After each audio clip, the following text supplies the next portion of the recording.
जय श्री कृष्ण। नमस्कार दर्शक बंधु, प्रिय दर्शक बंधु, आज मु आपण कहबी टैरोट कार्ड माध्यम 12टी राशि राशिफल संपर्क में प्रथम मेष राशि आरंभ करी मीन राशि पर्यंत। ता पूर्व मोर प्रिय दर्शक बंधु, प्रत्येक दिन परी आसतु जानिबा आज दिन चर्चा कार्यक्रम संपर्क। जय श्री कृष्ण। आज माघ मास 26 दिन फेब्रुआरी 8 तारिख रविवार। आज सप्तमी 60 दंड अहोरात्र स्वाति नक्षत्र 60 दंड अहोरात्र। आज गंड जोग विष्टिकरण, तेणु आज घातचंद्र नाही। आज जन्म होता शिशुर तुला राशि शुद्र मतांतर क्षत्रिय वर्ण देवगण। आज मृत्यु होता व्यक्तिर 2 पाद पुष्कर दोष फल पशु और कृषि संतान हानि। तेणु होमादि शांति अन्न वस्त्र स्वर्ण तंडुल मासदन और कांस्य पात्र दान करने विधेय। आज सप्तमी श्राद्ध। आज निषिद्ध खाद्य कहले ताल भोजन निषेध और रविवार जो आमिष बिरी मसूर अदा निंब दग्ध द्रव्य भोजन निषेध। प्रिय दर्शक बंधु, आज पर्व उत्सव कथा कहले मन रखु। खैरा ब्लॉक श्रीपुर ग्राम अद्यारंभ 5 दिन व्याप्त तारकेश्वर यज्ञ महोत्सव और प्रतिभा सम्मान। तेबे आज अशुभ बेला 12 बेला और काल बेला को ध्यान दिंतु। दिवा 11:02 पर 3:11 मध्य कालरात्रि 11:37 पर 1:11 मध्य आउ शुभ बेला अमृत जोग मन रखु।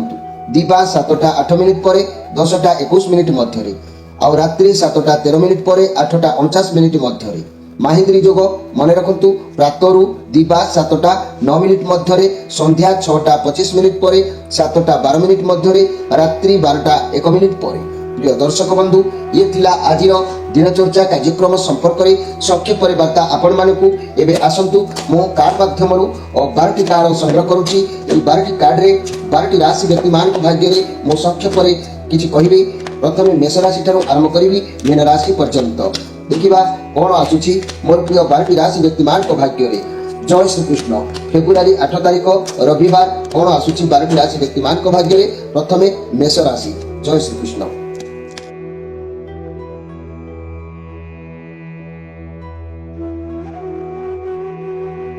जय श्री कृष्ण। प्रथमे जानिबा मेष राशि विषय। मोर प्रिय मेष राशि आपण मानक पई कार्ड आसी किंग ऑफ सोर्स कार्ड। आपण आज अनिष्ट साधुता रहिबे। कोनोसी कार्य करिबा पई निज बुद्धि निज मुंड आज खर्च करिवे। आपण आज बहुत बहुत स्ट्रांग रहिबे। रिलेशनशिप बहुत भल रहिबो। फैमिली प्लानिंग पई आपण भाबिबे या बहुत भल रहिबो। मनी एवं करियर क्षेत्र रे आपण को कोनोसी मैच्योर लोकन ठारू गाइडेंस मिलिबो। तांको कथा आपन को कठोर लागिले भी मध्य सेतिरे आपन को किछि सिखिबा को मिलिबो। फाइनेंशियल इन्वेस्टमेंट क्षेत्र में प्रथमे आपन कारण जानतु, ता परे जाई कि इन्वेस्टमेंट करंतु। कारण आज आपन सब रेस्पोंसिबिलिटी को सब दायित्व को भल भाव में तुलै पारिबे। आज आपन बहुत कठिन परिश्रम करिवे। निष्पत्ति भल नेबे। जदि भी हड़बड़ रे कोनोसी निष्पत्ति नउचंती तेबे कार्य सफल हेबो नाही। तेनु निजर मानसिकता को स्थिर रखी कार्य करंतु। कार्य क्षेत्र रे टेंशन टिके रहइबो। काम किंतु प्रेशर आपन को ऊपर आज रहिबो। आज आपनकर मन भी मध्य बहुत खुशी रहिबो। मोर प्रिय मेष राशि व्यक्ति माने मन आनंद प्रमोदर समय आज अतिबाहित होबार जोग अछि। जदि कहबी मन रखु केतक अशुभत्व को दूर करने किसी टिप्स कहबी। संसार भितर आपण माने जानिबा सहित पिला मानकु शिखेबा दरकार। परंपरा बंची रहिबा आवश्यक अछि। तेबे मन रखु अरुआ उसुना एकत्र मिसाई केबे खाइबा उचित नुह। ये कथा को आपण माने निश्चित भाव में जानि रखु। अरुआ उसुना एकत्र मिसाई केबे खांतु नाही मोर प्रिय दर्शक बंधु। तेबे जदि मेष राशि व्यक्ति माने आपण अधिकतर अधिक किछि जानिबा पई चाहुचंती किबा निजर बहु समस्या और मुक्त होबा को चाहुचंती किबा निजर ग्रहकर प्रतिकार करबा को चाहुचंती, आमे स्क्रीन ऊपर नंबर देइछु। आपण जोगाजोग करी निश्चित उपकृत होई पारिबे। एबे आसतु देखिबा वृष राशि विषय। वृष राशि 4 ऑफ वांड्स। आपण को आख पाखर बहुत भल परिवेश आज रहिबो। कर्म क्षेत्र रे बहुत किछि आपण करि आगे पारिबे। आपण को सहकर्मी बहुत सपोर्ट करिवे। मिलिमिशि कार्य करंतु। फाइनेंशियल क्षेत्र रे बहुत भल रहिबो। स्वास्थ्य रे मध्य बहुत शीघ्र सुधार आसीबो। ତେବେ ଆଜି ଦିନ ଆପଣଙ୍କ ପାଇଁ ଭଲ ଅବଶ୍ୟ କାର୍ଡ ଆସିଛି, ହେଲେ ଏମିତି କିଛି ଅତି ଓଭର ଏକ୍ସାଇଟମେଣ୍ଟ ହେଇକି କିଛି କାର୍ଯ୍ୟ କରନ୍ତୁ ନାହିଁ, କାରଣ ଆପଣଙ୍କର ଆଜି ମାନବିକତା ଉପରେ ପ୍ରଭାବ ପଡ଼ିପାରେ, ବନ୍ଧୁ ହାନି ହେଇପାରେ, ସେଥିପ୍ରତି ଟିକେ ଯୋଗ ରହୁଛି। ତେଣୁ ଆପଣ ଯେକୌଣସି କାର୍ଯ୍ୟ କରନ୍ତୁ ମୋର ପ୍ରିୟ ବୃଷ ରାଶିର ବ୍ୟକ୍ତିମାନେ ଆଗ ପଛ ଭାବି ଚିନ୍ତି ଆଜି ଆପଣ ମାନେ ଏ କାର୍ଯ୍ୟକ୍ରମରେ ଆଗାନ୍ତୁ। ଆଉ କାହା ସହିତ ଅଧିକ କଥା ହେଲା ବେଳେ ପୁରା ନିଜକୁ ଭୁଲି ଯାଇକି ଆଜି କଥା ହୁଅନ୍ତୁ ନାହିଁ। ତେବେ ମୋର ପ୍ରିୟ ବୃଷ ରାଶିର ବ୍ୟକ୍ତିମାନେ ଆଜିର ସ୍ପେଶାଲ କାର୍ଯ୍ୟକ୍ରମରେ ମନେ ରଖନ୍ତୁ, ଅଘୋଷା ପାଟିରେ କୌଣସି ଜିନିଷ କେବେ ଖାଇବାକୁ ଆପଣମାନେ ଚେଷ୍ଟା କରିବେ ନାହିଁ। ଏହା କଲେ ଆପଣମାନଙ୍କ ପାଇଁ ଅଶୁଭତ୍ୱ ନିଶ୍ଚିତ ଭାବରେ ହୋଇଥାଏ। ତେଣୁ ଆପଣମାନେ ଜାଣିବା ସହିତ ପିଲାମାନଙ୍କୁ ମଧ୍ୟ ଶିକ୍ଷା ଦେବା କଥା, ପରମ୍ପରା ବଞ୍ଚି ରହିବା ଆବଶ୍ୟକ ଅଛି। ତେବେ ମୋର ପ୍ରିୟ ବୃଷ ରାଶି, ଆପଣଙ୍କ ଜୀବନ କାଳ ଭିତରେ ଯଦି ଆପଣ ଅନେକ ଦୈବ ଦୁର୍ବିପାକ ଭିତରେ ଗତି କରୁଛନ୍ତି, ମାନସିକ ଟେନସନ୍ ଯଦି ବୃଦ୍ଧି ହେଉଛି, ଯଦି ବି କୌଣସି ସମସ୍ୟାର ସମାଧାନ କରିପାରୁନାହାନ୍ତି, ଆପଣଙ୍କ ଭିତରେ ନକାରାତ୍ମକର ପ୍ରଭାବ ଯଦି ଅଧିକରୁ ଅଧିକ ହେଉଛି, ତାହେଲେ ଆପଣଙ୍କ ରାଶିର ଅଧିପତି ଗ୍ରହଙ୍କୁ ପ୍ରତିଷ୍ଠିତ ବା ସନ୍ତୁଷ୍ଟ କରିବା ନିମିତ୍ତ ପ୍ରତିକାର କରିବା ପାଇଁ ସ୍କ୍ରିନ୍ ଉପରେ ନମ୍ବର ଦିଆଯାଇଛି। ଆପଣମାନେ ଯୋଗାଯୋଗ କରି ସମ୍ପୂର୍ଣ୍ଣ ନିଜର ବ୍ୟସ୍ତବହୁଳ ଜୀବନ ଭିତରେ ଜଞ୍ଜାଳରୁ ମୁକ୍ତ ହେବା ପାଇଁ ରାସ୍ତା ଆପଣ ଉନ୍ମୁକ୍ତ ହୋଇପାରିବ, ଯୋଗାଯୋଗ ଜାରି ରଖିପାରିବେ। ଏବେ ଆସନ୍ତୁ ଦେଖିବା ମିଥୁନ ରାଶିଙ୍କ ବିଷୟରେ। ମିଥୁନ ରାଶି 10 ଅଫ୍ ସୋର୍ସ। ସମସ୍ତେ ଆପଣଙ୍କର ଶତ୍ରୁ ହୋଇକି ଛିଡ଼ା ହୋଇଛନ୍ତି, ସବୁ ପରିସ୍ଥିତି ଆପଣଙ୍କ ବିପକ୍ଷରେ ରହୁଛି। ଆଜି ଆପଣ ଧୋକା ଖାଇପାରନ୍ତି, ଆପଣଙ୍କ ପିଠି ପଛପଟରେ କିଏ ଛୁରୀ ଘୁଷିଲା ପରି କାର୍ଯ୍ୟ କରିପାରନ୍ତି। କୌଣସି ଜିନିଷକୁ ସବୁଦିନ ପାଇଁ ଶେଷ କରାଯାଇପାରେ। ଆଜି ଆପଣ ଧୋକା ବା ନର୍ଭସ ହେଲା ପରି ଅନୁଭବ କରିବେ। ରିଲେସନରେ ବ୍ରେକଅପ୍ ହୋଇପାରେ, ଲାଇଫ୍ ପାର୍ଟନର ଏପଟ ସେପଟ କିଛି ଗଡ଼ବଡ଼ ହୋଇପାରେ, କ୍ୟାରିୟର କ୍ଷେତ୍ରରେ ଚାକିରି ଚାଲିଯିବାର ସମ୍ଭାବନା। ନିଜ ଲୋକ ଅର୍ଥାତ୍ ଆପଣଙ୍କ ବନ୍ଧୁମାନେ ହିଁ ଆପଣଙ୍କ ପଛପଟରେ ଖରାପ କିଛି ଚାହିଁବେ, ଖରାପ କିଛି କରିବେ। ଫାଇନାନ୍ସିଆଲ ପ୍ରୋବ୍ଲେମ୍ ରହିବ, ସମୟ ଠିକ୍ ନାହିଁ, କିଛି ନୂଆ ଇନଭେଷ୍ଟ କରନ୍ତୁ ନାହିଁ। ସ୍ୱାସ୍ଥ୍ୟ ସମସ୍ୟା ଦେଖା ଦେଇପାରେ, ଥକା ଅନୁଭବ କରିବେ। ସବୁଠୁ ପ୍ରଥମେ ନିଜ ସ୍ୱାସ୍ଥ୍ୟ ପ୍ରତି ଧ୍ୟାନ ଦିଅନ୍ତୁ, ସବୁ ଭଗବାନଙ୍କ ଉପରେ ଛାଡ଼ି ଦିଅନ୍ତୁ। ମଣିଷ ଯେତେବେଳେ ଆକାର ଶୂନ୍ୟ ହୁଏ, ଦୁଇ ହାତ ଟେକି ଦିଏ ଭଗବାନଙ୍କ ନିକଟରେ ଏବଂ ନିଜକୁ ସରେଣ୍ଡର କରିଦେବା ଆବଶ୍ୟକ ଅଛି ଭଗବାନଙ୍କ ପାଖରେ। ଆଜି ଜୀବନରେ କିଛି ନାହିଁ କିଛି କୌଣସି କାର୍ଯ୍ୟ ଆପଣଙ୍କର କ୍ଲୋଜ୍ ହେବ ବା ପରିସମାପ୍ତି ହେବ ବା ଏଣ୍ଡ ହେବ, ସମ୍ପର୍କ ହେଉ, ଅର୍ଥ ହେଉ, ସମସ୍ୟା ହେଉ, ଯାହା ବି ହେଉ। କିନ୍ତୁ ଆଜି ଆପଣ କୌଣସି ଏକ ଅର୍ଥକୁ ନେଇକି ହେଉ, କୌଣସି ବ୍ୟକ୍ତିକୁ ନେଇକି ହେଉ, କୌଣସି ସମସ୍ୟାକୁ ନେଇକି ହେଉ, ଆପଣ ବହୁତ ଚିନ୍ତାଗ୍ରସ୍ତରେ ଆପଣ ନିଶ୍ଚିତ ଆଜି ରହିବେ ମୋର ପ୍ରିୟ ମିଥୁନ ରାଶିର ବ୍ୟକ୍ତିମାନେ। ମିଥୁନ ରାଶିର ବ୍ୟକ୍ତିମାନେ ଆଜିର ସ୍ପେଶାଲ କାର୍ଯ୍ୟକ୍ରମରେ ମୁଁ ଆପଣମାନଙ୍କୁ କହିବି ଯେ ମନେ ରଖନ୍ତୁ, ତେଲ ଆଉ ଘିଅ ମିଶେଇକି କେବେ ରୋଷେଇ କରିବେ ଉଚିତ ନୁହଁ। ତେଲ ଆଉ ଘିଅକୁ କେବେ ବି ମିଶାଇକି ରୋଷେଇ କରିବେ ନାହିଁ, ଏହା ବହୁତ ଅଶୁଭତ୍ୱ ହୋଇଥାଏ। ତେଣୁ ଏହାକୁ କେବେ କରିବେ ନାହିଁ ମୋର ପ୍ରିୟ ଯାହାକି ମିଥୁନ ରାଶିର ବ୍ୟକ୍ତିମାନେ। ଆପଣ ଯଦି ଦୀର୍ଘ ଦିନ ଧରିକି ବହୁ ଗୁରୁତ୍ୱର ସମସ୍ୟା ବା ଫାଇନାନ୍ସ ପ୍ରୋବ୍ଲେମ୍ ବା ମାନସିକ ଟେନସନ୍ ଭିତରେ ଗତି କରୁଛନ୍ତି, ତାହେଲେ ଆପଣଙ୍କ ରାଶିର ଅଧିପତି ଗ୍ରହଙ୍କୁ ସନ୍ତୁଷ୍ଟ କରି ତାର ପ୍ରତିକାର କରିବା ପାଇଁ ଆମର ସ୍କ୍ରିନ୍ ଉପରେ ନମ୍ବର ଦିଆଯାଇଛି। ଆପଣ ଚାହିଁଲେ ସେ ନମ୍ବରରେ ଆମ ସହିତ ଯୋଗାଯୋଗ କରି ଅନେକ ସମସ୍ୟାରୁ ମୁକ୍ତ ଆପଣ ହେଇପାରିବେ। ଆଉ ଆପଣଙ୍କ ଜୀବନରେ ଯାହା ବି ସମସ୍ୟା ଅଛି ସେସବୁ ସମସ୍ୟା ନିଶ୍ଚିତ ଭାବରେ ଆପଣଙ୍କର ମୁକ୍ତ ହେଇପାରିବେ। ମୁଖ୍ୟଟି ହେଉଛି ମଣିଷ ଲାଗେ ନା ଲଗା, ଆଉ ମଣିଷ ଚେଷ୍ଟା ଆଉ ମଣିଷର କର୍ମ ହେଲା କର୍ତ୍ତବ୍ୟ କରିବା। ତେଣୁ କିଛି ନ କରି ଯଦି ନୀରବ ହେଇକି ରହିଯିବା, ତାହେଲେ ସବୁ ବୋଝ, ସବୁ କିଛି ଖୁସି, ସବୁ କିଛି ଆମ ମାନେ ଉପରେ ଶତ୍ରୁତା ହେଇଯିବ। ତେଣୁ ଆମେ ପ୍ରତି କ୍ଷେତ୍ରରେ ଚେଷ୍ଟା ଜାରି ରଖିବା, ଚେଷ୍ଟାରୁ କେବେ ଓରନ୍ତୁ ନାହିଁ, ନିଶ୍ଚିତ ବିଜୟ ହାସଲ ଆପଣ କରିପାରିବେ। ଏବେ ଆସନ୍ତୁ ଦେଖିବା ଯେ କି କର୍କଟ ରାଶିଙ୍କ ବିଷୟ। କର୍କଟ ରାଶି 10 ଅଫ୍ କପ୍। ଫ୍ୟାମିଲି ଲାଇଫ୍ ବହୁତ ଭଲ ଦେଖାଯାଉଛି, ଲୋକମାନେ ସପୋର୍ଟ କରିବେ, ଛୋଟ ମୋଟ ପାର୍ଟିରେ ଯୋଗଦାନ ଦେଇପାରନ୍ତି, କାର୍ଯ୍ୟକ୍ରମ ବହୁତ ସଫଳ ହେବ, କାର୍ଯ୍ୟକ୍ଷେତ୍ରରେ ବହୁତ ଭଲ ରହିବ। କୌଣସି ବଡ଼ କାମ ପ୍ରୋଜେକ୍ଟ କରୁଥିଲେ ମିଳିମିଶି କରନ୍ତୁ, ସଫଳତା ମିଳିବ। ଆପଣ ଯାହା ବି ପରିଶ୍ରମ କରିବେ ତାର ରେଜଲ୍ଟ ଆପଣଙ୍କୁ ଭଲ ମିଳିବ। କିନ୍ତୁ ଆପଣଙ୍କର ମନେ ରଖନ୍ତୁ, ଯାହା ବି ଆପଣଙ୍କର ଖୁସି, ଆପଣଙ୍କର ଚାଲିଚଳଣି, ଆପଣଙ୍କର ରଙ୍ଗଢଙ୍ଗକୁ ଦେଖି ଲୋକମାନେ ବାଦ ବିବାଦରେ ଆପଣ ଫସିଯିବେ। ଲୋକମାନେ ଆପଣଙ୍କ ସହିତ ବାଦ କରିପାରନ୍ତି, ସେଥିପ୍ରତି ଟିକେ ଧ୍ୟାନ ଦେବେ, ଦେଇକି ଆପଣ ଲୋକମାନଙ୍କ ସହିତ ମିଶିବା ପାଇଁ ଚେଷ୍ଟା କରନ୍ତୁ ମୋର ପ୍ରିୟ କର୍କଟ ରାଶିର ବ୍ୟକ୍ତିମାନେ। ଆଜି ପଡ଼ିଶା ବ୍ୟକ୍ତି ହୁଅନ୍ତୁ ବା ବନ୍ଧୁ ହୁଅନ୍ତୁ ବା ମିତ୍ର ହୁଅନ୍ତୁ, କେହି କିଛି ନାହିଁ କିଛି ବାଦ ଆପଣଙ୍କ ସହିତ କରିପାରେ। ତେଣୁ ଆପଣ ଆଜି ଅସ୍ଥିର ହୁଅନ୍ତୁ ନାହିଁ, ସମୟ ଭଲ ଅଛି, କେବଳ କେୟାରଫୁଲ୍ ଭାବରେ ଟାଇମ୍କୁ ନିଅନ୍ତୁ। ତେବେ ଆଜିର ସ୍ପେଶାଲ କାର୍ଯ୍ୟକ୍ରମରେ ମନେ ରଖନ୍ତୁ ମୋର ପ୍ରିୟ କର୍କଟ ରାଶିର ବ୍ୟକ୍ତିମାନେ, ନଡ଼ିଆର ମଞ୍ଜି କେବେ ଖାଇବା ଉଚିତ ନୁହଁ, ଏହାକୁ କେବେ ଖାଆନ୍ତୁ ନାହିଁ। ଅଶୁଭତ୍ୱ ଦୂର କରିବା ପାଇଁ ଏ ସୁନ୍ଦର ଟିପ୍ଟିକୁ ମନେ ରଖିବା ସହିତ ପିଲାମାନଙ୍କୁ ମଧ୍ୟ ଶିକ୍ଷା ଆପଣ ଦେଇପାରିବେ।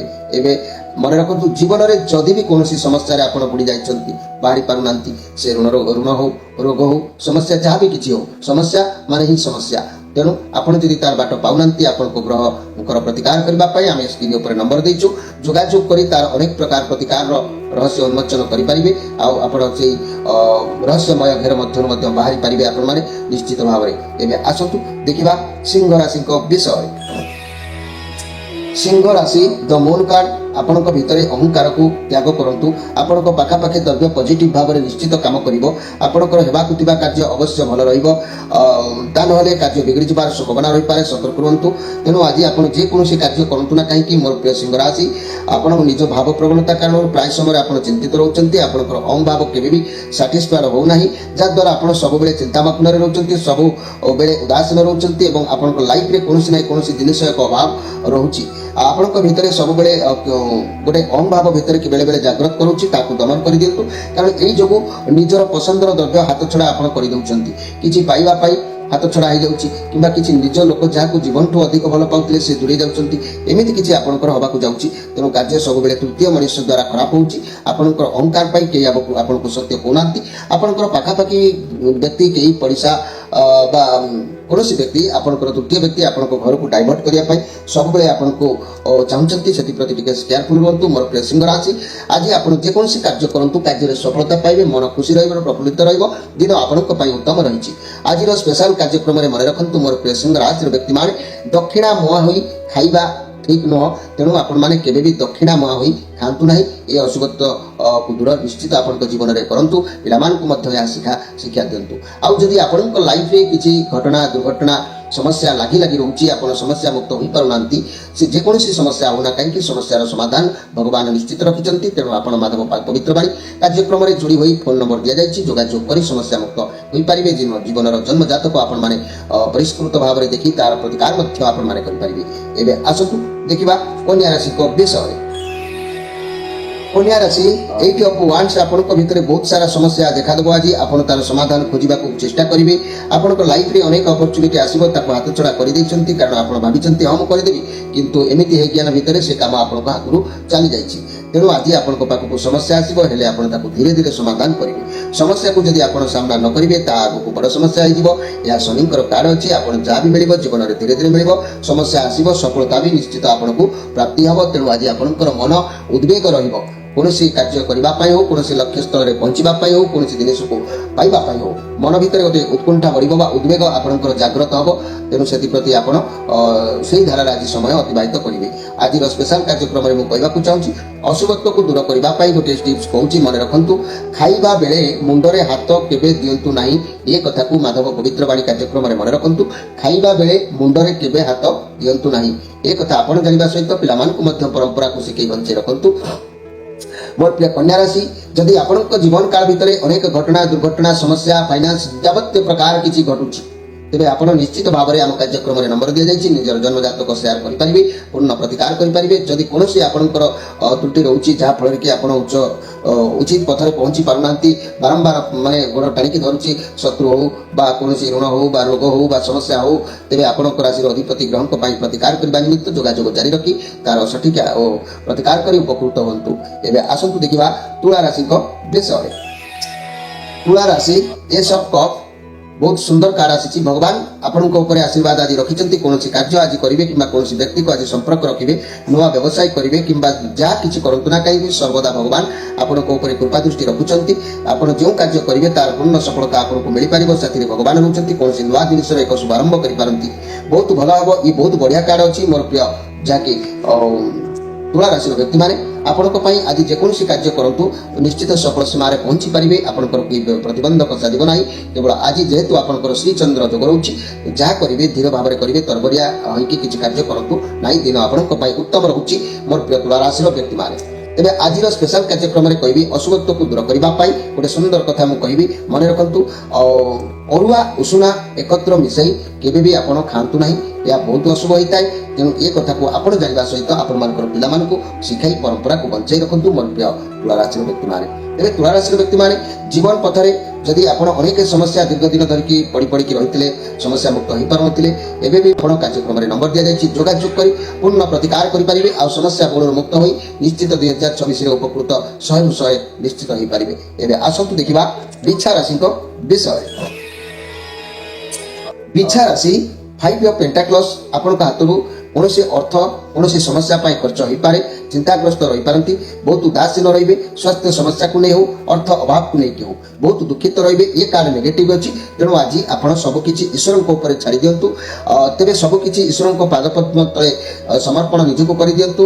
ଯେଉଁ ସମସ୍ୟା ଅଛି ବା ଯାହା ବି କିଛି ଅଛି, ତେବେ ଯାଇକି ଆପଣଙ୍କର ସବୁକିଛି ଈଶ୍ୱର ହିଁ ସର୍ଟ ଆଉଟ୍ କରିବେ। କାରଣ ଆପଣ ଆଜି ଯେଉଁ ରାସ୍ତାରେ ଗତି କରିବେ ସେ ଗତି ପଥ ଅବରୋଧ ହୋଇପାରେ, ଗତିରୋଧ ହୋଇପାରେ, ଯାହା କହିବେ ହୁଏତ ଆପଣଙ୍କ କଥା ରହିନପାରେ, ଆପଣଙ୍କ ଶରୀର ହଠାତ୍ କିଛି ପ୍ରୋବ୍ଲେମର ଅନୁଭବ କରିପାରନ୍ତି, ଏମିତି ବି କିଛି ହେଇପାରେ। ତେଣୁ ଆଜି ଦିନକୁ ଆପଣଙ୍କୁ କେୟାରଫୁଲ ଭାବରେ ରହିବାକୁ ପଡ଼ିବ। ମୋର ପ୍ରିୟ ବିଛା ରାଶିର ବ୍ୟକ୍ତିମାନେ, ବିଛା ରାଶିର ବ୍ୟକ୍ତିମାନେ ଆଜିର ସ୍ପେଶାଲ କାର୍ଯ୍ୟକ୍ରମରେ ମୁଁ କହିବି, ଆପଣମାନେ ମନେ ରଖନ୍ତୁ, ଅଘୋଷା ପାଟିରେ କେବେ ବି ଖାଇବାକୁ ଉଚିତ ନୁହଁ, ଖାଆନ୍ତୁ ନାହିଁ। ପିଲାମାନଙ୍କୁ ମଧ୍ୟ ପ୍ରତିବାଦ କରନ୍ତୁ। ଏଭଳି ଅଶୁଭତ୍ୱ ଜୀବନ ପଥରେ ଅନେକ ପ୍ରକାର ସମସ୍ୟା ଆରମ୍ଭ କରିଥାଏ, ତେଣୁ ଅଘୋଷା ପାଟିରେ କେବେ ଖାଆନ୍ତୁ ନାହିଁ। ଆଉ ନିଜର ଭାଗ୍ୟ ଭବିଷ୍ୟତରେ ଯଦି ଆପଣ ବହୁତ ଜଞ୍ଜାଳ, ବହୁତ ରୋଗ କିମ୍ବା ବହୁତ ଫାଇନାନ୍ସ ପ୍ରୋବ୍ଲେମ ବା ସ୍ୱାମୀ ସ୍ତ୍ରୀଙ୍କର ମତାନ୍ତର କିମ୍ବା କୌଣସି ବି ବ୍ୟକ୍ତି ସମସ୍ୟାରେ ଅଛନ୍ତି, କାର୍ଯ୍ୟକ୍ରମରେ ଯୋଡ଼ି ହୁଅନ୍ତୁ। ମାଧବ ପବିତ୍ରବାଣୀ କାର୍ଯ୍ୟକ୍ରମକୁ ଯୋଡ଼ି ହୋଇ ଆପଣ ନମ୍ବର ଦିଆଯାଇଛି, ଯୋଗାଯୋଗ କରି ସମସ୍ୟା ମୂଳରୁ ମୁକ୍ତ ହେବା ପାଇଁ ଉଦ୍ୟମ ରଖନ୍ତୁ। ନିଶ୍ଚିତ ସଫଳ ସୀମାରେ ପହଞ୍ଚି ପାରିବେ। ଏବେ ଆସନ୍ତୁ ଦେଖିବା ଧନୁ ରାଶିଙ୍କ ବିଷୟରେ। ଧନୁ ରାଶି, ଆପଣଙ୍କ ପାଇଁ এই ଯେଉଁ କାର୍ଡ ଆସିଛି, 4 ଅଫ୍ କପ୍ କାର୍ଡ ଆସିଛି, କିନ୍ତୁ ଆପଣଙ୍କର ମନ କେତେବେଳେ ଖୁସି ତ କେତେବେଳେ ଦୁଃଖରେ ଆପଣଙ୍କର ସମୟ ଯାଉଛି। କେତେବେଳେ ପଛ କଥା ଭାବି ଦେଉଛନ୍ତି, କେତେବେଳେ ପୁଣି ବର୍ତ୍ତମାନର ସ୍ୱପ୍ନ ବି ଦେଖୁଛନ୍ତି। ଏମିତି କିଛି ହେଉଛି। ଭଗବାନ ଆପଣଙ୍କର ଡାକ ଶୁଣୁଛନ୍ତି। ନୂଆ ରାସ୍ତା ଭଗବାନ ବି ଆପଣଙ୍କୁ ଦେଖେଇବାର ମୌକା ବି ଦେଉଛନ୍ତି। ଆଜି ଆପଣ ଯାହା ଆପଣଙ୍କର ଭୁଲ ଥିଲା ତାହା ସବୁ ଧରିକି ବସନ୍ତୁ ନାହିଁ। ପୁରୁଣା କଥା ପୁରୁଣା କାର୍ଯ୍ୟକୁ ଭୁଲି ଯାଆନ୍ତୁ। ବର୍ତ୍ତମାନକୁ ଦେଖନ୍ତୁ, ଭଗବାନ ଆପଣଙ୍କୁ ନୂଆ ମୌକା ଆଜି ଦେବେ। ଆପଣ ଦେଖନ୍ତୁ, ତାର ସଦୁପଯୋଗ କରନ୍ତୁ, ମନ ଖରାପ କରନ୍ତୁ ନାହିଁ, ଆଗକୁ ବଢ଼ନ୍ତୁ। ଭଗବାନ ଆପଣଙ୍କୁ ଯେଉଁ ଚାନ୍ସ ଦେଉଛନ୍ତି ତାହେଲେ ଆଗକୁ ନିଶ୍ଚିତ ଭାବରେ ଇଏ ଲାଭାନ୍ୱିତ ଆପଣଙ୍କୁ କରାଇବ। ମୋର ପ୍ରିୟ ଧନୁରାଶି, ତେଣୁକରି ଆଜି ଆପଣଙ୍କୁ କିଛି ଧନଦ୍ରବ୍ୟ ଲାଭ ହେବାର ଯୋଗ ଅଛି। ଆପଣଙ୍କ ହାତକୁ କିଛି ଅର୍ଥ ଆସିବାର ଯୋଗ ଅଛି। ଆପଣଙ୍କ ମନ ଆଜି ମଧ୍ୟ ତୃପ୍ତ ରହିବାର ଯୋଗ ଅଛି। ଦିନ ଆପଣଙ୍କ ପାଇଁ ବହୁତ ସୁନ୍ଦର ସମୟ ଅଛି। ତେବେ ଆଜିର ସ୍ପେଶାଲ କାର୍ଯ୍ୟକ୍ରମରେ ମନେ ରଖନ୍ତୁ, ଅଶୁଭତ୍ୱକୁ ଦୂର କରିବା ପାଇଁ ଗୋଟେ ଟିପ୍ସ କହୁଛି। ତେଲ ଘିଅ ମିଶେଇକି ରୋଷେଇ କେବେ କରିବେ ନାହିଁ। ତେଲ ଘିଅ ମିଶେଇକି ରୋଷେଇ କଲେ ଏହାର ଅଶୁଭତ୍ୱ ଆପଣଙ୍କ ଭବିଷ୍ୟତ ଉପରେ ତାର ପ୍ରଭାବ ପକାଇଥାଏ। ତେଣୁ ଆପଣମାନେ ଜାଣିବା ସହିତ ଆପଣମାନଙ୍କର ପିଲାମାନଙ୍କୁ ଏ ଶିକ୍ଷା ଦେଇଥାନ୍ତୁ, ପରମ୍ପରା ବଞ୍ଚିକି ରହୁ। ଆପଣ କେବେ ବି ଏଭଳି କର୍ମ ପିଲାମାନେ ବି ଯେପରି ନ କରନ୍ତୁ। ତେବେ ମୋର ପ୍ରିୟ ଧନୁରାଶି, ଆପଣମାନଙ୍କ ସମସ୍ୟା ଯଦି ଜୀବନରେ କିଛି ଅସୁବିଧାର ସମ୍ମୁଖୀନ ବାରମ୍ବାର ହେଉଛନ୍ତି, 10-15 ବର୍ଷ ହେବ ଯଦି କୌଣସି କାର୍ଯ୍ୟରୁ ଫସିଛନ୍ତି, ବାହାରି ପାରୁନାହାନ୍ତି, କାର୍ଯ୍ୟକ୍ରମରେ ଯୋଡ଼ି ହୋଇ ଆପଣଙ୍କ ରାଶିର ଅଧିପତି ଗ୍ରହଙ୍କ ପାଇଁ ପ୍ରତିକାର କରି ସମସ୍ୟା ବଳରୁ ମୁକ୍ତ ହୋଇପାରିବେ। ଯୋଗାଯୋଗ କଲେ ନିଶ୍ଚିତ ସମସ୍ୟା ବଳରୁ ମୁକ୍ତ ଆପଣମାନେ ହୋଇପାରିବେ। ଏବେ ଆସନ୍ତୁ ଦେଖିବା ମକର ରାଶିଙ୍କ ବିଷୟରେ। ମକର ରାଶି, ଦ ଟାୱାର କାର୍ଡ, କେତୁଙ୍କର କାର୍ଡ, ଇଏ ନେଗେଟିଭ କାର୍ଡ ଅଛି। ଆପଣଙ୍କ ମାଇଣ୍ଡରେ କିଛି ଖରାପ ଭାବନା ହୁଏତ ଆଜି ଜାଗ୍ରତ କରିପାରେ। এই ଖରାପ ଭାବନା ଯେତେବେଳେ ମଣିଷର ମୁଣ୍ଡ ଭିତରକୁ ଆସେ, ସେତେବେଳେ ସବୁକିଛି ଏପଟ ସେପଟ କରିଦିଏ। ଯଦି ବି ବ୍ୟବସାୟ ଉପରେ ଅଛନ୍ତି, କ୍ଷତି ହେବାର ଯୋଗ ନିଶ୍ଚିତ ଭଲ ହେବ। ଯଦି ଆପଣ ଯେଉଁ କାମ କରୁଛନ୍ତି ସେ କାର୍ଯ୍ୟକୁ ଶୀଘ୍ର ସାରି ସେଥିରୁ ବାହାରି ଯାଆନ୍ତୁ, ନହେଲେ ବହୁତ ବଡ଼ କ୍ଷତି ହେବ। ସାବଧାନରେ ରୁହନ୍ତୁ। ସମ୍ପର୍କ କଥା କହିବେ, ତେବେ ସେ ସମ୍ପର୍କ ଭାଙ୍ଗି ଯାଇପାରେ। କିଛି ସମ୍ପର୍କ ଏଭଳି ଦେଖାଯାଉଛି। ପଜିଟିଭ କାର୍ଡ କିଛି ବି ଦେଖାଯାଉନି। କୌଣସି ବାଟ ଦେଇ ନେଗେଟିଭ ଆପଣଙ୍କ ଭିତରକୁ ପ୍ରବେଶ କରିବାର ଏକ ରାସ୍ତା କ୍ଲିୟର ଅଛି। ତେଣୁକରି ମୋର ପ୍ରିୟ ମକର ରାଶି, ଆପଣ ଯେଉଁଟା କରିବା କଥା ନିଜର ବିବେକ କଥାକୁ ଶୁଣି କର୍ତ୍ତବ୍ୟ ପଥରେ ଆପଣ ଜଗିକି ରୁହନ୍ତୁ, କର୍ତ୍ତବ୍ୟକୁ ପାଳନ କରନ୍ତୁ। କର୍ତ୍ତବ୍ୟ ଯଦି ଅବହେଳା କରିବେ, ନିଶ୍ଚିତ ଭାବରେ ଆପଣ ସମସ୍ୟା ଭିତରେ ଛନ୍ଦେଇ ଯାଇପାରନ୍ତି। ମୋର ପ୍ରିୟ କର୍କଟ ରାଶିର ବ୍ୟକ୍ତିମାନେ, ମୋର ପ୍ରିୟ ମକର ରାଶିର ବ୍ୟକ୍ତିମାନେ, ମକର ରାଶିର ବ୍ୟକ୍ତିମାନେ, ଆପଣମାନଙ୍କ ରାଶିର ଅଧିପତି ଗ୍ରହ ଯଦି ଡାଉନରେ ଅଛନ୍ତି କିମ୍ବା ଆପଣ ଯଦି ପରିସ୍ଥିତିର ସମସ୍ୟା ଭିତରେ ଗତି କରୁଛନ୍ତି, ଆପଣ ଯଦି ସମସ୍ୟା ବଳରୁ ମୁକ୍ତ ହେବାକୁ ଚାହୁଁଛନ୍ତି, ଯେକୌଣସି ସମସ୍ୟା ହେଉ ନା କାହିଁକି, ପ୍ରତ୍ୟେକ ସମସ୍ୟା ଅଛି ତ ସମାଧାନ ଅଛି। ଆପଣମାନେ କାର୍ଯ୍ୟକ୍ରମରେ ଯୋଡ଼ି ହୋଇ ନିଶ୍ଚିତ ସମସ୍ୟାର ମୁକ୍ତ ହେବା ପାଇଁ ଚେଷ୍ଟା ରଖିପାରିବେ। ଏବେ ଆସନ୍ତୁ ଦେଖିବା କୁମ୍ଭ ରାଶିଙ୍କ ବିଷୟରେ। କୁମ୍ଭ ରାଶି, ପେଜ୍ ଅଫ୍ କପ୍, ଆପଣ ବହୁତ ଟ୍ୟାଲେଣ୍ଟ, ଆପଣଙ୍କ ପାଖରେ ବହୁତ କିଛି ମାନେ ଦାୟିତ୍ୱ ବହନ କରିବା ସାମର୍ଥ୍ୟ ବି ରହୁଛି। ଅନେକ କିଛି କାମ ଆପଣ ଜାଣିଛନ୍ତି, ଶିଖିଛନ୍ତି, ଦୁନିଆକୁ ଭଲ ଭାବରେ ପରଖି ଦେଖିଛନ୍ତି, ଲୋକମାନଙ୍କୁ ଠିକ୍ ଭାବରେ ଚିହ୍ନିଛନ୍ତି। ଆପଣ ବହୁତ ଦୟାଳୁ ସ୍ୱଭାବର, ଯାହାକୁ ଭଲ ପାଆନ୍ତି ତାକୁ ସର୍ବସ୍ୱ ବି ପ୍ରଦାନ କରିବା ପାଇଁ ଆପଣ କେବେ ପଶ୍ଚାତପଦ ହୁଅନ୍ତି ନାହିଁ। କିନ୍ତୁ ଆପଣ ଯେଉଁ କାର୍ଯ୍ୟ କରିବେ ଦେଖି ଚାହିଁ ଶିଖି କାର୍ଯ୍ୟ କରନ୍ତୁ, ସଫଳତା ଆପଣଙ୍କୁ ମିଳିବ। ଆଜି ଆପଣଙ୍କର ମନ ନିଶ୍ଚିତ ଭାବରେ ସେବା ପୂଜାରେ ଅତିବାହିତ ହେବ। ଅତିଥି ଗୁରୁ ବ୍ରାହ୍ମଣ ଭକ୍ତି ରହିବ। ଦେବତାମାନଙ୍କ ଉପରେ ଆପଣଙ୍କର ଭକ୍ତି ରହିବ। ଆଜି ଦିନ ଆପଣଙ୍କ ପାଇଁ ନୂଆ ରିଲେସନସିପ୍ ହେଉ, ନୂଆ ସାଙ୍ଗ ହେଉ, ନୂଆ ବ୍ୟବସାୟ ହେଉ, ନଚେତ ବଡ଼ମାନଙ୍କର ମତାମତ ନେଇକି ହେଉ, କିଛି ବି ଆଜି ଆପଣ କଲେ ଆପଣ ସଫଳତା ପାଇପାରିବେ। ତେବେ ମୋର ପ୍ରିୟ କୁମ୍ଭ ରାଶି, ଆପଣ ଯଦି ମୁଁ ଆଜି ଆପଣଙ୍କୁ ଅଶୁଭତ୍ୱ ଦୂର କରିବା ପାଇଁ ଗୋଟେ ସୁନ୍ଦର ଟିପ୍ସ କହୁଛି, ଆପଣମାନେ ମନେ ରଖନ୍ତୁ। ଆପଣ କେବେ ବି ନଡ଼ିଆର ମଞ୍ଜି ଖାଇବା ଉଚିତ ନୁହଁ। ନଡ଼ିଆର ମଞ୍ଜି ପିଲାମାନଙ୍କୁ ଶିକ୍ଷା ଦିଅନ୍ତୁ, କେବେ ବି ନଡ଼ିଆର ମଞ୍ଜି ଖାଆନ୍ତୁ ନାହିଁ। ଏହାର ଅଶୁଭତ୍ୱରେ ବହୁତ କ୍ଷତି ହୋଇଥାଏ। ତେଣୁ ଆପଣମାନେ ଜାଣିବା ସହିତ ପିଲାମାନଙ୍କୁ ଏକଥା ଶିକ୍ଷା ଦେଇଥାନ୍ତୁ। ପରମ୍ପରା ବଞ୍ଚିକି ରହିଥାଉ। ସମସ୍ତେ ଯୁଗ ଯୁଗ ପାଇଁ ମାନିବା ଆବଶ୍ୟକ ଅଛି। ମୋର ପ୍ରିୟ କୁମ୍ଭ ରାଶିର ବ୍ୟକ୍ତିମାନେ, ତେବେ କୁମ୍ଭ ରାଶିର ବ୍ୟକ୍ତିମାନେ ଯଦି ମୁଁ ଆପଣମାନଙ୍କୁ କହିବି ଆପଣମାନଙ୍କ ରାଶିର ଅଧିପତି ଗ୍ରହଙ୍କ ପାଇଁ ଆପଣ କିଛି ଦିନ ହେବ ବା କିଛି ବର୍ଷ ହେବ ଯେଉଁ ପରିସ୍ଥିତି ପଡ଼ିଛି ଯାହାକି କିଛି ହରାଇଛନ୍ତି, କିଛି ଆତ୍ମୀୟର ଜିନିଷ ହରାଇଛନ୍ତି, କିଛି ନିଜର ଜିନିଷକୁ ହରାଇଛନ୍ତି କିମ୍ବା କୌଣସି ସମସ୍ୟା ଭିତରେ ରହିଛନ୍ତି, ସମସ୍ୟା ମୁକ୍ତ ହେବା ପାଇଁ ଆପଣ ଚାହୁଁଛନ୍ତି କିମ୍ବା ଉଚିତ ପଥରେ ଉଚିତ ସୀମାରେ ରହି ଉପକୃତ ହେବାକୁ ଚାହୁଁଛନ୍ତି, ତାହେଲେ କାର୍ଯ୍ୟକ୍ରମରେ ବି ନମ୍ବର ଦିଆଯାଇଛି, ଯୋଗାଯୋଗ କରିପାରିବେ। ଏବେ ଆସନ୍ତୁ ଦେଖିବା ମୀନ ରାଶିଙ୍କ ବିଷୟରେ। ମୀନ ରାଶି ଦ ହେରୋପ୍ରେଣ୍ଟ ଆପଣଙ୍କର ହୃଦୟ ମନ ସବୁକିଛି ଆଜି ସମାନ ରହୁଛି। ଆପଣଙ୍କ ଭିତରେ ଯଦି ସମାନତା ରହୁଛି ସବୁକିଛି କାର୍ଯ୍ୟ ଆପେ ଆପେ ସମାଧାନ ହେବ। ଆଉ ଯଦି ମନ ଭିତରେ କିଛି ଡାଉନ୍ ଅପଡାଉନ୍ ରହୁଛି ତାହେଲେ ସମସ୍ୟା ବହୁଳ ଭିତରେ ଆଜି ଆପଣ ଛନ୍ଦି ହେବାର ଯୋଗ ଦେଖାଦେବ। ବହୁତ ଶୀଘ୍ର ଆପଣଙ୍କର କିଛି ଶୁଭ ଖବର ଆପଣଙ୍କୁ ପ୍ରାପ୍ତି ହେବାର ଯୋଗ ବି ଅଛି। ଇଏ ଆପଣଙ୍କର ବୁଧଙ୍କର କାଳ ଆସିଛି। ଆପଣଙ୍କର ବିଶ୍ୱାସ ଆଜି ଭଗବାନଙ୍କ ଉପରେ ରହିବ। ଆପଣ ମନ ସର୍ବଦା ବି ଧାର୍ମିକ ରହିବ। ଆପଣଙ୍କ ମନ ତ ଈଶ୍ୱରଙ୍କ ପାଖରେ ସବୁ ପ୍ରତି ମୁହୂର୍ତ୍ତରେ ଆପଣ ସମର୍ପଣ କରୁଛନ୍ତି। ଈଶ୍ୱରଙ୍କ ପାଖରେ ଆପଣଙ୍କର ଡାକ ବି ଯେଉଁ ଧାରାରେ ଆପଣ ଡାକୁଛନ୍ତି ଈଶ୍ୱରଙ୍କ ପାଖରେ ଆପଣଙ୍କର ଡାକ ବି ପହଞ୍ଚୁଛି। ଈଶ୍ୱର ମଧ୍ୟ ଆପଣଙ୍କର ସମସ୍ୟା ଶୁଣୁଛନ୍ତି, ଦୁଃଖ ବି କରୁଛନ୍ତି, ଆଉ ଆପଣ ବି ଦୁଃଖ ମୁକ୍ତ ବି ହେଇପାରିବେ। ଆଉ ଆଜି ସେଇ ପୁରୁଣା କଥା ସେଇ ଚିନ୍ତାକୁ ନେଇକି ମନ ଭିତରେ ସୁଖ ଆଜି ଟିକେ ଝାଉଁଳି ପଡ଼ିପାରେ, ମଉଳି ପଡ଼ିପାରେ, ସୁଖ ହାନି ହେଇପାରେ। ମନ ଦୁଃଖ କରନ୍ତୁ ନାହିଁ, ଈଶ୍ୱର ଆପଣଙ୍କ ସାଥରେ ଅଛନ୍ତି। ସମସ୍ୟା ବହୁଳ ଯେହେତୁ ଆପଣଙ୍କର ଲାଗି ରହିଛି, ତେଣୁ ଆପଣ ସମସ୍ୟା ବହୁଳରୁ ମୁକ୍ତ ହେବା ପାଇଁ ଆପଣ ଉଚିତ ପ୍ରତିକାର କରନ୍ତୁ। କାର୍ଯ୍ୟକ୍ରମରେ ନମ୍ବର ବି ଦିଆଯାଇଛି, ଯୋଗାଯୋଗ କରିପାରିବେ। ଆଜିର ସ୍ପେଶାଲ କାର୍ଯ୍ୟକ୍ରମରେ ମନେ ରଖନ୍ତୁ ମୋର ପ୍ରିୟ ଯାହାକି ମୀନ ରାଶିର ବ୍ୟକ୍ତିମାନେ ଅରୁଆ ଉଷୁନା ଏକତ୍ର ମିଶାଇ କେବେ ବି ଖାଇବେ ନାହିଁ। ଆଉ ତେଲ ଘିଅ ମିଶାଇ ରୋଷେଇ କେବେ ଆପଣ କରିବେ ନାହିଁ। ନଡ଼ିଆ ମଞ୍ଜି କେବେ ଖାଇବେ ନାହିଁ। ଏସବୁ କାରଣ ମଧ୍ୟ ଅଶୁଭତ୍ୱ ବହୁତ ବିପଦ ଦେଇଥାଏ। ତେଣୁ ଏସବୁ ପ୍ରତି ଆପଣ ଜାଣିବା ସହିତ ପିଲାମାନଙ୍କୁ ଶିକ୍ଷା ଦେବା ଦରକାର। ଆପଣମାନଙ୍କର ମନର କଥା କମେଣ୍ଟ ବକ୍ସରେ ଉଲ୍ଲେଖ କରନ୍ତୁ। ନିଜର ସମସ୍ୟା ସମାଧାନ କରିବା ପାଇଁ ନମ୍ବର ଦିଆଯାଇଛି, ଯୋଗାଯୋଗ କରି ପ୍ରତି କ୍ଷେତ୍ରରେ ପ୍ରତି ମୁହୂର୍ତ୍ତରେ ନିଜର ବୟସକୁ ସମୟକୁ ଗଢ଼େଇବାକୁ ଚେଷ୍ଟା କରନ୍ତୁ ନାହିଁ। ଉଚିତ ସମୟରେ ଉଚିତ କର୍ମ କରି ଆପଣ ସଫଳ ସୀମାରେ ପହଞ୍ଚି ଏ ଦୁର୍ଲଭ ଜୀବନରୁ ଆପଣ ଉଦ୍ଧାର ପାଆନ୍ତୁ। ପ୍ରିୟ ଦର୍ଶକ ବନ୍ଧୁ, ଆଜି ତ ସମୟ ଅତିବାହିତ ହେଇଛି। ଆପଣମାନଙ୍କ ଠାରୁ ବିଦାୟ ନେଇ ରହୁଛି। ନମସ୍କାର।